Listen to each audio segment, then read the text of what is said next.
انسانوں میں کوئی تو ایسا ہے جس کی باتیں دنیا کی زندگی میں تمہیں بہت بھلی معلوم ہوتی ہیں اور اپنی نیک نیتی پر وہ بار بار خدا کو گواہ ٹھہراتا ہے، مگر حقیقت میں وہ بدترین دشمن حق ہوتا ہے۔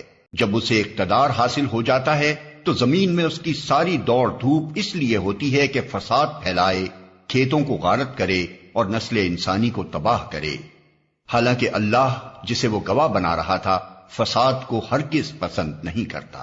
اور جب اس سے کہا جاتا ہے کہ اللہ سے ڈر تو اپنے وقار کا خیال اس کو گناہ پر جما دیتا ہے۔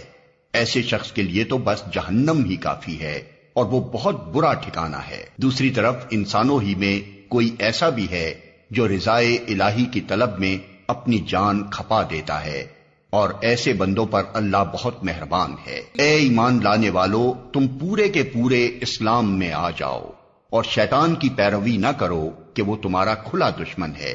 جو صاف صاف ہدایات تمہارے پاس آ چکی ہیں، اگر ان کو پا لینے کے بعد پھر تم نے لغزش کھائی تو خوب جان رکھو کہ اللہ سب پر غالب اور حکیم و دانا ہے۔ ان ساری نصیحتوں اور ہدایتوں کے بعد بھی لوگ سیدھے نہ ہوں تو کیا اب وہ اس کے منتظر ہیں کہ اللہ بادلوں کا چتر لگائے، فرشتوں کے پرے ساتھ لیے خود سامنے آ موجود ہو اور فیصلہ ہی کر ڈالا جائے؟ آخر کار سارے معاملات پیش تو اللہ ہی کے حضور ہونے والے ہیں۔